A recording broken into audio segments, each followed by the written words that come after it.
2019 recap, and I hope you guys enjoy the video. Alright, so normally you're supposed to save the best game for last, but in this case, I definitely wanted to start it out with the best game first, because there's so much to talk about, and I'm going to spend a lot talking about it, so I want to go ahead and get it out of the way because I'm super excited about it. And that, of course, is the Final Fantasy VII Remake, and holy shit, does this game look fucking breathtaking. And I'm so glad Square took their time. The last time we heard about this game was in early 2015. You guys know when they showed the trailer. We got a little bit of in-game play, but it wasn't like any action. It was like him sliding through like cracks and stuff, and Cloud climbing up walls and showing like the terrain and stuff. But we didn't get actually full-blown fucking footage, which was very. I mean, it was still nice. It was like, you know, it's still like it was kind of like getting like just a little taste of the pie, but not getting like the whole pie. And you're like, you know, okay, at least we know it's real. At least there's the gameplay. We know this shit's happening. And then they went dark for like what, 4 years until this E3, and I'm so fucking glad they did. And I really am jealous of everybody that's out there at E3 playing the Final Fantasy VII demo. But not only did they give you a full demo presentation at the show, which showed the Scorpion boss fight, which is a simple minor boss fight in Final Fantasy VII. You know, it's actually kind of hard when you first start out in the demo. I think it's the boss you fight as well. But going back, it's the very first boss of the entire game. And they made that shit, they cranked it up times 20. The Scorpion's jumping on the wall. There's fucking environments falling down around you. Oh, I mean, it's fucking insane, and it looks fantastic. Anybody at E3 has the ability to play it, which is really cool.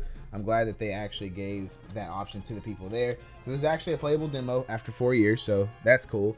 Hopefully I get to see more impressions of people play it. Unfortunately, I don't have anything besides the gameplay footage here, but I'm hella excited for this fucking game, man. As far as the trailer, the pictures and imagery of Midgard are absolutely fucking breathtaking. This game looks amazing, and I'm glad that they're taking their fucking time.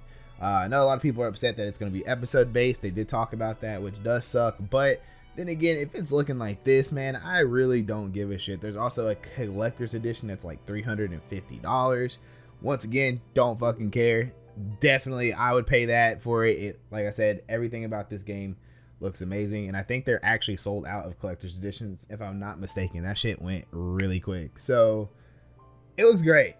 I'm really excited for it. Like I said, it looks fantastic. I can't wait. It's also, we did get to see a little bit of some other characters. We did get to see Tifa, who also looks fantastic. We also saw the young guide, the young one-winged angel himself, Sephiroth, who's also looks very sick. And it looks like the imagery or how they're portraying this is like back when you played Final Fantasy VII in the old days. Final Fantasy VII was basically like, you really didn't like, there's a lot of shit that's kind of like unexplained in Final Fantasy VII that with now this new technology, like a prime example would be like Johnny Cage's fatality from Mortal Kombat 2. Back in Mortal Kombat 2, Johnny Cage was knocking off heads. Like, he did this uppercut fatality and knocked off your head like 3 times, and nobody knew what the fuck that meant because there was no context, right? Now, 2019 Mortal Kombat 11 comes out, which has that fatality, but you find out it's actually like a behind-the-scenes movie type thing. And now it makes that fatality more clear because we understand what the fuck's going on. I think that's the same thing that's going to happen in Final Fantasy VII. There's going to be a lot of perspectives and a lot of context that you didn't get playing Final Fantasy VII growing up. And I think it's going to be cool for a new audience and an existing audience. I think there's going to be some new stuff in there. A lot of you guys are thinking that like they're going to change the story completely and like Aerith is not going to die. Spoiler alert if you guys never played Final Fantasy VII. But I hate to break it to you, I don't think that's going to piss a lot of people off. I mean, it's possible. They might have like a new game plus where you can change scenarios and stuff, but I just don't know about that one, guys. Anyway, that's the first thing I want to talk about. Final Fantasy VII looking fantastic. Everything about it, visuals, presentation, looks great. I'm 100% happy with that, and that's definitely... Oh, we also got a release date, which is another huge thing, and I'm so glad that they said that. So, the release date, I think, is March 3rd? Or March 30th? Is that what it is? Is it... What the hell is the release date? It's March 3rd. Yeah, that's what I thought. Okay, so it's March 3rd. Just checking. So we get the official release date, which is March 3rd. Not that far away. I mean, it's about a year or less. So not bad. I'm super excited for it. I'm happy about it. End of discussion. Anyway, moving forward. So the next thing I want to talk about is Kingdom Hearts got a DLC. We knew it was coming. We played Kingdom Hearts about a couple months ago. I had mixed reviews about it. I haven't done an official review about Kingdom Hearts because I'm waiting for DLC because I knew it was getting announced. But as far as the base game goes, I think it's a beautiful disaster. There's definitely things about Kingdom Hearts 3 I absolutely fucking love. The gameplay I love. Some of the story that I actually do enjoy as well. But man, you could tell it went through development hell with Disney. There's just a lot of poor dialogue, characters not talking who talked previously, probably due to old contracts and stuff like that. I can imagine how that went with Disney because Disney's a fucking powerhouse. So like I don't blame them, and it explains why it took 10 years for the game to come out.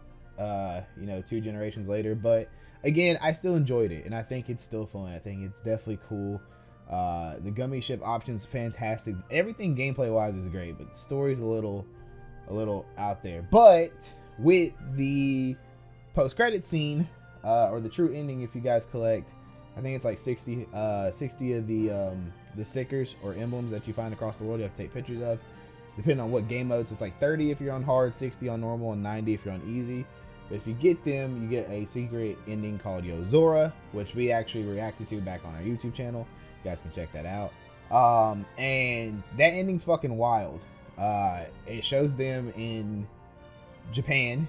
A lot of you guys in my last video were telling me that it's not Scramble Crossing, which I mean, I don't know. Like, apparently he said, Nomura came out and said that, which is fine. I'm going to take you guys' word for it. Like I said, I don't know. Well, we can confirm they are in Japan, but we don't know if they're in the world of the video game, which was, what the hell is it? Something Rex. Verum Rex. So, Yozora's at the end. So, is this DLC related to Verum Rex?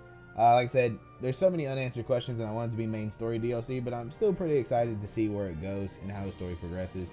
Like I said, it's a small trailer. It's not much, but at least we know it's coming, so that's good. At least Kingdom Hearts is getting DLC. We don't have to wait so long for another fucking game, and I'm okay with that. I'm cool with that. So, moving forward. Alright, so I don't want to go too much into Bethesda's press conference, but it was still a disaster. Yeah. It was pretty bad. Anyway, there was no Doom Eternal looks really good. I played the first Doom. It was actually my game of 2016. I loved Doom. We have a full playthrough on the YouTube channel. You guys can check out as well. Doom was amazing. I even enjoyed the multiplayer for like the first couple of weeks of playing it with some friends, and then it died down really quick because there was no new maps, no gameplay balance, nothing like that, which sucked. And the multiplayer was really fun. That's what sucked. I love Doom's multiplayer, and we had a shit ton of fun on it, man. The pre-order bonus was really cool. We got the demonic armor. It was a fun game for what it was. We had a shit ton of time. Like, we had a really good time playing it, but it just really died really quick. So they said they're gonna do a whole new multiplayer revamp. There's actually a new game mode. We have to fight demons and stuff, which looks really cool as well.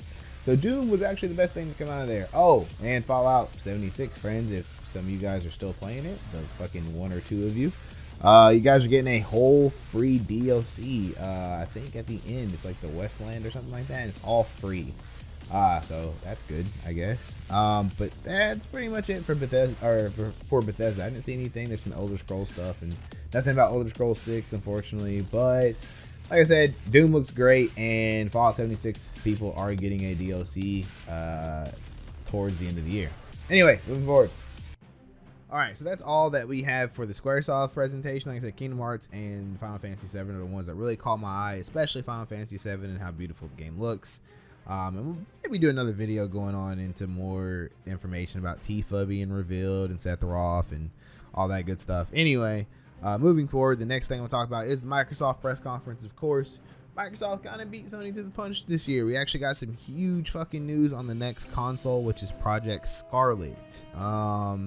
And so far, it sounds like it's going to be a powerhouse, up to 8K resolution, 120 frames per second, which is what most PCs get and what most games cap out at sometimes, most of the time. And a shit ton of SSD to basically run any fucking, there's not going to be any loading screens. You're going to just basically just jump into a game and it's going to be no loading screens. They hate loading screens. They want to speed that shit up. We want to get past that. And that is fucking awesome. I want to see more of it. It doesn't release until winter of 2020, so we knew it was coming about a year or so. Looks like everybody's predictions were right. So we do have a year, which is good. It's because everybody's like, get the Xbox One 4K or 1X or whatever, and I'm like, man, I don't want to go to a 4K Xbox if I'm about to get another 4K Xbox. It's going to be running new games like in a year. So definitely glad I waited to upgrade. Like I said, if you guys have a broken Xbox, and of course there's no reason to upgrade, you have to upgrade, get a 1X. But if you guys have an old Xbox One and you're thinking about getting a 1X in the next year, I would recommend don't. Yes, the 1X is definitely smoother than the Xbox One. But like I said, you have a brand new Xbox coming in a year that's going to be 30 times faster than the Xbox One X. So don't even waste your money on it. But anyway, it does look great. Like I said, I want to see more. We got an announcement video, but we really didn't see anything. We just talked about what the specs were and stuff like that. Of course, Sony didn't have a press conference this year, so there's nothing to talk about there. But I do want to make this comparison that maybe the reason why is because Sony's going to say something about the PS5 at Sony Experian probably towards the end of the year is my guess, and maybe actually show the console. So I wouldn't count Sony out quite yet. Even though Microsoft announced it, we didn't really get to see it. So it's not really too much to cover there, but at least we know next gen is coming, so that's good news. Anyway, the other thing about Microsoft, like I said, Gears of War 5 was another huge thing as well. And there's also another game that I want to play by Miyazaki, the god himself, the Dark Souls creator. I fucking love and hate Miyazaki for a lot of reasons, but we're not going to get into it. And George R.R. Martin, aka the writer of Game of Thrones. And they have created a whole entire fantasy world called Elden Ring. And man, it looks crazy. You guys know how I feel about Dark Souls here. I have a whole playthrough on my channel.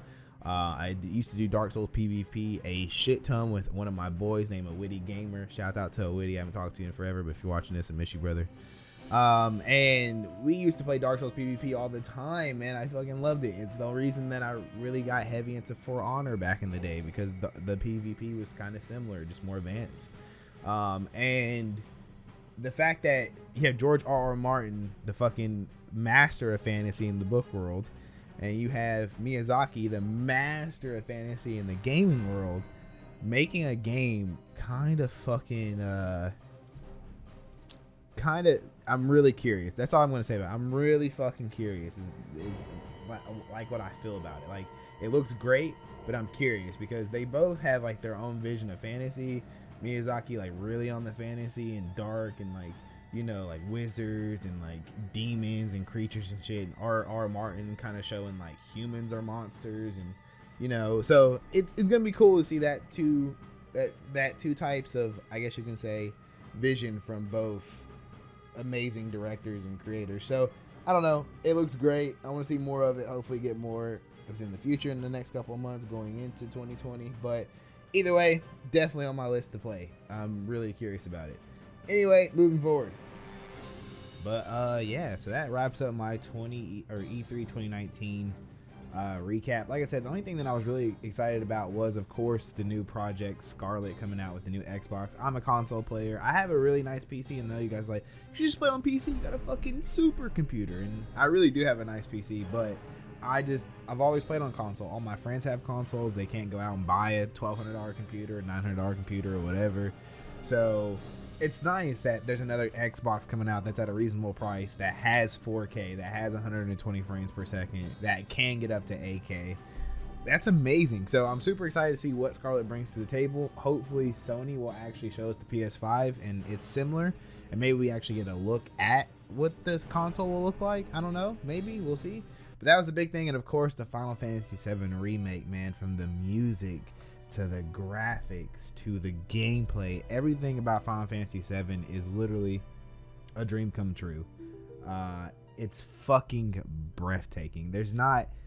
I just want to play the game. I'm so disappointed I didn't get to go to E3 and actually get my hands on it, and I really want to fucking play it. So we might actually go back and play Final Fantasy VII before the game comes out. We might do a full fucking playthrough on Twitch TV and YouTube. We'll stream Final Fantasy VII all the way through. It's been forever since I've played it. I haven't played it in like 15 years. So it'll definitely be a new experience. I do remember a lot of it, but there's a lot of shit that I have forgot. So I think going back and replaying it will be good, not only for us as a community, but as for me as well, to just be ready for Final Fantasy VII Remake. So we'll definitely do that. We'll absolutely have to do that. Probably here soon. I actually don't want to wait that long. I don't want to wait till March. Maybe towards Christmas we'll start it. I don't know. We'll figure it out. Anyway, what do you guys think about E3 2019? Did you guys enjoy a lot of things? I didn't go over Nintendo Direct because there was certain things that were there, such as Smash Brothers. Of course, Banjo-Kazooie got announced. That was a huge thing. I thought that was really cool. Shouts out to fucking Banjo. Banjo-Kazooie is an amazing game. But that was the only thing from Nintendo Direct that I really fucked with besides that other game, like Astral Chains or something like that. But other than that, I didn't care about it. There wasn't another Smash Brothers announced. There wasn't another Mario announced. Animal Crossing got announced. That was kind of cool. There's another Fire Emblem that got announced, which is also cool. And a new Pokemon game. But nothing that I was too like, oh, Breath of the Wild, yeah, is in development. So we do know that there's a second one coming. But other than that, there wasn't really any. I was hoping for another Mario. Because Mario Odyssey is fantastic. So, but anyway, what are your thoughts about E3 2019? Did you guys like it? Did you guys enjoy it? Did you guys not give a shit? Like I said, two main things for me that made it was Final Fantasy VII, of course, as well as Project Scarlet coming. So I'm pretty excited about that. Please leave in the comment section what do you guys think. My name is Majestic, and I'll see you guys hopefully very soon. Peace, people.